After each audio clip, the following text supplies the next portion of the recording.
नमस्कार मित्रांनो, Balasaheb Pawar LIC of इंडियामधून बोलत आहे। मित्रांनो, आपलं पैशाचं आरोग्य जसं आपलं शारीरिक आरोग्य असतं ते बिघडल्यावर आपल्याला त्रास होतो आणि आपल्याला ट्रीटमेंट घ्यावं लागते, तसं पैशाचं आरोग्य, आर्थिक आरोग्य जपणं गरजेचं आहे। त्यासाठी LIC ऑफ इंडियामध्ये असा प्लॅन आहे की आपल्याला आयुष्यभर इन्कम मिळतं, म्हणजे आपलं आर्थिक परिस्थिती चांगली होते आणि ते करणं गरजेचं आहे।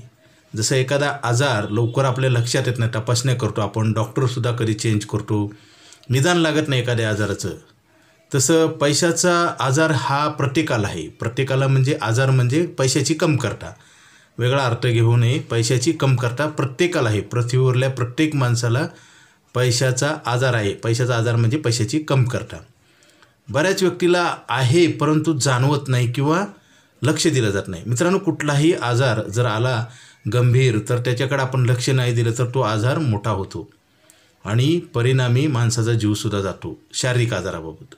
तसंच पैशाचं गणित आहे मित्रांनो। पैशाचा आजार तर प्रत्येकाला आहे, पैशाची कमतरता प्रत्येकाला आहे, परंतु आपण त्याच्याविषयी प्लॅनिंगच करत नाही आणि त्याच्यामुळे तो गंभीर प्रश्न होतो आणि पिढ्यानपिढ्या लोक गरीब होतात आणि त्याच्यासाठी तयारीच केली जात नाही। गंभीर समस्या असते, आर्थिक प्रश्न हा गंभीर असतो, परंतु तो सोडवलाच जात नाही आणि त्याच्याकडे लक्ष पण दिलं, उलट काय केलं जातं, तो प्रश्न अजून गंभीर बनवला जातो। जसं पैशाचा प्रश्न असेल तर काय करतात, बचत करत नाहीत, खर्च अजून वाढवतात, क्रेडिट कार्डवरनं खर्च केला जातो, कुठलेही लोन काढले जातात। मित्रांनो, उत्पन्नासाठी तुम्ही कर्ज घ्या, परंतु खर्चासाठी घेऊ नका, दिवाळं निघतं आपलं। छोट्याशा गोष्टी आहेत मित्रांनो, परंतु हे आपल्या जीवनावर फार मोठा परिणाम होत असतो। पैशाचा आजार प्रत्येकाला आहे, त्याची ट्रीटमेंट घेण्यासाठी गॅरंटेड प्लॅन आहे आणि पैशाचा आजार दुरुस्त केला की आपला शारीरिक आजार पण दुरुस्त होतो आणि मानसिक तणाव कमी होतो, म्हणजे मानसिक आरोग्य पण चांगलं राहतं। बघा, पैशाचं जर टेन्शन असेल तर चांगल्या माणसाला सुद्धा माणूस दुःखी होतो का नाही। मेन पैसा आहे मित्रांनो, पैशावर सगळं काही करता येतं। आता शारीरिक ट्रीटमेंटसुद्धा पैशावर घेता येते ना, म्हणजे मेन जे आहे तेच आपण करत नाही मित्रांनो। सगळे पैसे कमवतात परंतु बचत करत नाहीत, खर्च वाढवतात आणि ही लागणाऱ्या गोष्टी आपण ठेवत नाही, त्याच्यामुळे प्रॉब्लेम गंभीर होत जातो। प्रॉब्लेम छोटासा असतो पण तो आपण वाढवतो आणि जो चांगलं सांगतो ना त्यालाच आपण साईड देतो किंवा त्याचं ऐकत नाही आपण। बरेच लोक चांगल्या गोष्टी हे शेवटी कळतात बऱ्याच व्यक्तींना। मित्रांनो, पैशाचं आरोग्य, आर्थिक आरोग्य फार महत्त्वाचं आहे, कारण त्याच्यावर सगळं काही अवलंबून आहे। त्याच्यावर तुमचं शारीरिक आरोग्य पण आहे। जर आपल्याला आजारी पडलो तर आपण पैसे लागतात, म्हणजे पैसे जर असेल तर आपल्याकडं मानसिक तणाव पण येत नाही। मित्रांनो, माणसाचं जीवन सुखी होतं पैशामुळं आणि पैसे कमवण्यासाठी सगळे प्रयत्न करतात। धर्मदाय संस्थासुद्धा देणगी स्वरूपात पैसे घेतात, बरेच त्यांचं उत्पन्न, म्हणजे पैशाशिवाय काही होऊ शकत नाही मित्रांनो। आणि पैशाचा प्रश्न सोडवला तर सुटेल, नाहीतरी पिढ्यानपिढ्या तो तसाच राहील। परंतु लोक बरेच पिढ्यानपिढ्या गरीब आहेत, कारण कुणी तर गंभीर दखल घेऊन, कारण पैसा हा निर्जीव आहे ना, आपण कमवला आहे ना, आणि मग पैसा आपला पराभव कसा करतो, पैसा आपल्याला जिंकतो आणि आपण हारतो कसं, कारण आपण त्याचं प्लॅनिंगच करत नाही। कमवणे आणि खर्च करणे 99% लोकांचं हेच गणित चाललं आहे। आपण जर खर्च करत गेलो तर आपलं घरात भरलेलं नदीचं पाणी पण पुरत नाही मित्रांनो, पैसा कसा काय पुरणार। आपण 30 दिवस काम करतो किंवा एखादा उद्योग असेल तर आपण 1 महिन्याचं उत्पन्न बघा एका दिवसात संपू शकतं। आणि माणसाच्या जीवनात मुलांचं शिक्षण, मुलांचं लग्न आणि आपल्याला घर जागा घेणे, मोठ्या वस्तू घेणे आणि पेन्शन ह्या मोठ्या गरजा आहेत मित्रांनो। ह्याच्यासाठी जर तुम्ही प्लॅनिंग नाही केलं हे गरजा कधीच भागवू शकत नाही आणि ह्या गरजा भागवताना आपल्याला लोन घ्यावं लागतं। लोन घेतल्यानंतर आपलं उत्पन्नातनं व्याज जातं, आपण कर्ज काढल्यावर व्याज कुठून जातं, आपल्या उत्पन्नातनं जातं आणि आपण आपलं दिवाळं निघतं आणि मानसिक तणाव येतो आणि फ्रस्ट्रेशन येतं। जीवन जगणं एक सजा वाटते, अपराध्यासारखं आपण जीवन जगतो, स्वाभिमान निघून जातो आणि मानसिक तणाव येतो। मित्रांनो, हे सगळ्या छोट्या छोट्या गोष्टी वाटतात, परंतु ह्याच्यावर वेळीच प्लॅनिंग नाही केलं तर आपलं आर्थिक गणित बिघडून जाईल, आर्थिक आरोग्य बिघडलं जाईल आणि ते परत कधीच दुरुस्त करता येत नाही। मेन म्हणजे पैसा आहे मित्रांनो, पैशावर सगळं काही आहे।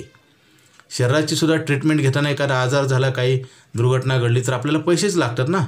पैशामुळे काय काय घडामोडी घडतात आपण पाहतोय ना मार्केटमध्ये रोज, आणि आपण तेच ठेवत नाही। मित्रांनो, श्रीमंत होण्यासाठी आपल्याला पैशाची बचत करावीच लागेल. आपण जर उत्पन्न भरपूर कमवून भरपूर खर्च केला तर आपल्याकडे काही राहणार नाही. आज 99% लोकांचं हेच घडतं आहे मित्रांनो. आम्ही गेली 25 वर्ष झाले LIC ऑफ इंडियामध्ये मी काम करतो आहे मित्रांनो. LIC ऑफ इंडियाचा असा लाईफटाईम मनी बॅक प्लॅन आहे, तो घ्या, कारण तो तुम्हाला आयुष्यभर पैसे देईल. आयुष्यभर पैसे कमवू शकत नाही माणूस. आणि केवळ आणि केवळ आम्ही आज मार्केटमध्ये फिरतो, बरेच व्यक्ती काय करतात, बचत करण्यासाठी टाळाटाळ करतात. आज या, उद्या या, परवा या, नेहमीचंच आहे. म्हणजे चांगल्या गोष्टीला आपण दुर्लक्ष करतो आणि चुकीच्या गोष्टी पटकन करतो. आता बरेच लोक LICचा प्रीमियम न भरता आपण क्रेडिट कार्डवरनं मोबाईल घेतात. मोबाईल साधा असतो, परंतु काय करतात माहिती आहे का, ॲपल फोन घेतात, मोठे मोठे महागडे फोन घेतात. घेऊ नये असं नाही मित्रांनो, परंतु त्याच्यापासून तुम्ही काही इन्कम कमवत असेल तर. आणि LICच्या पॉलिसीला समजा 5,000 भरले तर 20 लाख रुपये लिहून दिलेले असतात मित्रांनो. पैशाची पुढच्या गॅरंटी दिलेली असते, पुढे पैसे लागणार असतात. बरेच लोक पॉलिसी बंद करतात आणि त्यांना वाटतं आता संपलं आपलं काही. मित्रांनो, जीवनाची लढाई आहे. शेवटच्या क्षणापर्यंत आपण प्रयत्न केला पाहिजे. जसं रुग्णाला डॉक्टर करतो का नाही शेवटच्या क्षणापर्यंत प्रयत्न. पैसे घेऊन गॅरंटी आहे का, मग आपण का करतो. इथं सगळीच गॅरंटी आहे ना. 5,000 भरले की 10 लाख रुपयाची गॅरंटी आहे आणि इन्कम पण 10 लाखावर आहे.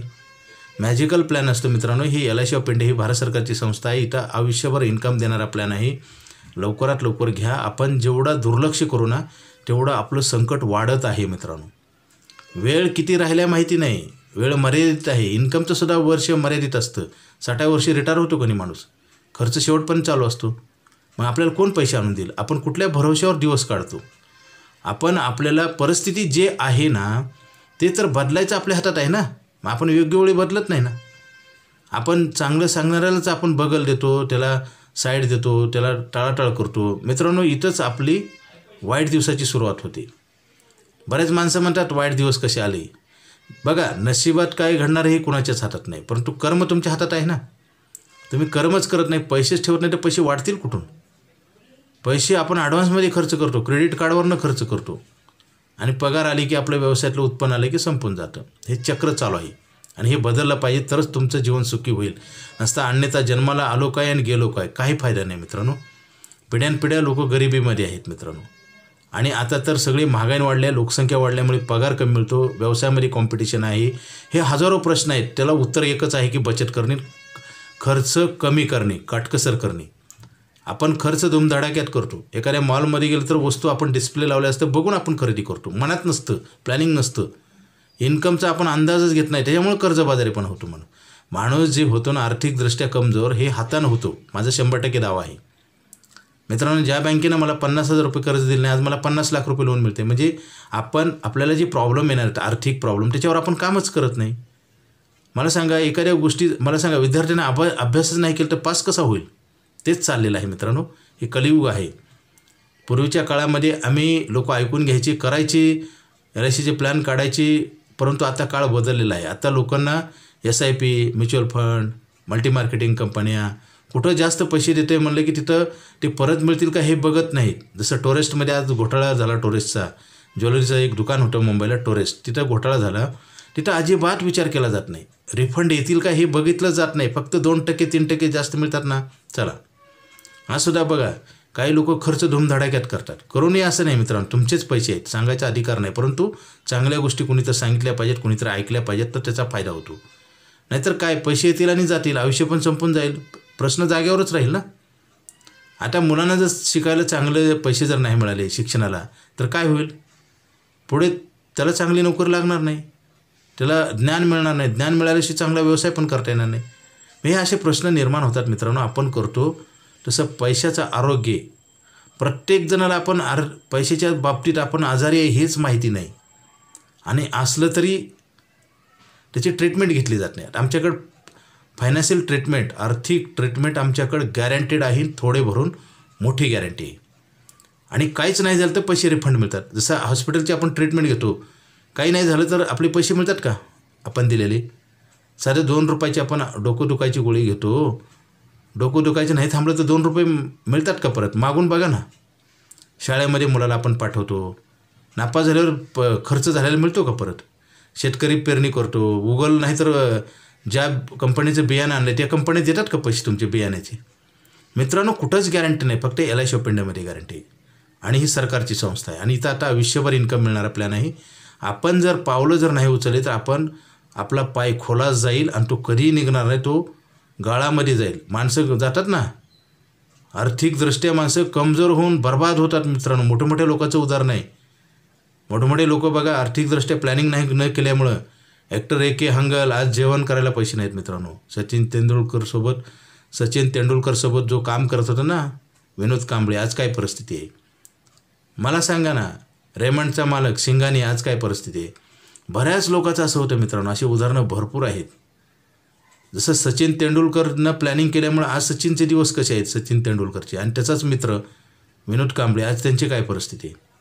मित्रांनो तुम्ही जर प्लॅनिंग करत नसाल ना तर यश कधीच मिळणार नाही. तुम्ही किती पैसे कमवा, चॅलेंज आहे माझं, मी अनुभवानं सिद्ध केले. तुम्ही जर हा व्हिडिओ ऐकून जर गंभीर दखल घेत नसाल तर तुम्हाला व्हिडिओ फक्त आठवावा लागेल. मित्रांनो स्वतःसाठी जर आपण लढत नाही, आपल्या इतिहासामध्ये पहा मित्रांनो, देशाला स्वातंत्र्य मिळवण्यासाठी आपल्या थोर नेत्यांनी प्राणाची आहुती दिली. आयुष्यभर स्वतःचा संसार बघितला नाही. सुखदेव, भगतसिंग, राजगुरू देशाला स्वातंत्र्य मिळवण्यासाठी फासावर हसत गेले फासावर. आपल्याला 1000-2000 रुपये ठेवा म्हणतं आपण खोटं बोलतो, आपण टाळाटाळ करतो. काही लोकांच्या मनातच करायचं नसतं, विनाकारण आम्हाला चक्र फिरवत असतात. मला अनुभव आलेला आहे, 25 वर्षाचा अनुभव सांगतो. आणि ते लोक परत आम्हाला सांगतात पण मोठेपणानं, आम्हाला करायचंच नव्हतं, मुद्दाम तुम्हाला आम्ही चक्रा मारायला लावल्या. मित्रांनो हे काय फसवणूक आपली आहे मित्रांनो. कर्म श्रेष्ठ असतं मित्रांनो. कर्म जर तुम्ही चुकीचं केलं तर तुम्हाला फळ नक्कीच चुकीचं मिळणार आणि पश्चाताप झाल्याशिवाय राहणार नाही. आणि पिढ्यानपिढ्या आपण दुसऱ्याला पनिशमेंट देतो मित्रांनो. एखाद्या कुटुंबामध्ये 2 मुलं असतात, आई आणि फादर मदर असतात. म्हणजे एखादं कुटुंब असतं, नवरा बायको आणि 2 मुलं, आणि जो कुटुंब करता आहे ना त्यांनी जर चांगले निर्णय नाही घेतले, चांगलं काम नाही केलं तर तिघांना सजा मिळते आणि नंतर समाजाला, नंतर देशाला. मित्रांनो आपण जर चुकीचं कार्य केलं ना तर त्याच्यातनं कुणाचाच फायदा नाही आणि कुणालाच त्याच्यापासून समाधान मिळणार नाही, त्याच्यापासून कुणालाच सुख मिळणार नाही. काय होते, एखाद्या माणसाच्या चुकीमुळं अख्खं कुटुंब बर्बाद होतं मित्रांनो. आणि ते होत आहे आता सध्या. बघा ना भारताची लोकसंख्या जगात नंबर 1 झाली. आता नोकऱ्या मिळतात का, धंद्यामध्ये किती कॉम्पिटिशन आहे. मग अशा वाईट परिस्थितीमध्ये जर तुम्ही पूर्ण खर्च करत असाल आलेलं उत्पन्न आणि अजिबात ठेवत नसाल तर पुढचे दिवस कसे असणार तुम्हीच सांगा.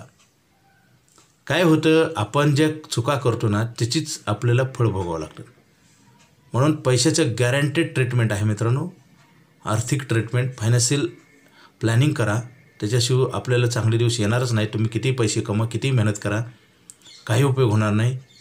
आपल्याला राग यायला लागेल एक दिवस. चुकीचं काम केल्यावर कधी होते, शेवटी पश्चाताप होतो. म्हणून लोक सुसाईड करतात ना. काही विद्यार्थी बघा मार्क कमी पडले, नापास झालं, मग अगोदर त्यांना कोण अडवलेलं असतं. 2 गोष्टी आहेत मित्रांनो. एक चांगलं सांगणारा मिळाला नसतो आणि मिळाला तर आपण ऐकत नाही. तिसरी गोष्ट असूच शकत नाही. कर्म श्रेष्ठ आहे मित्रांनो.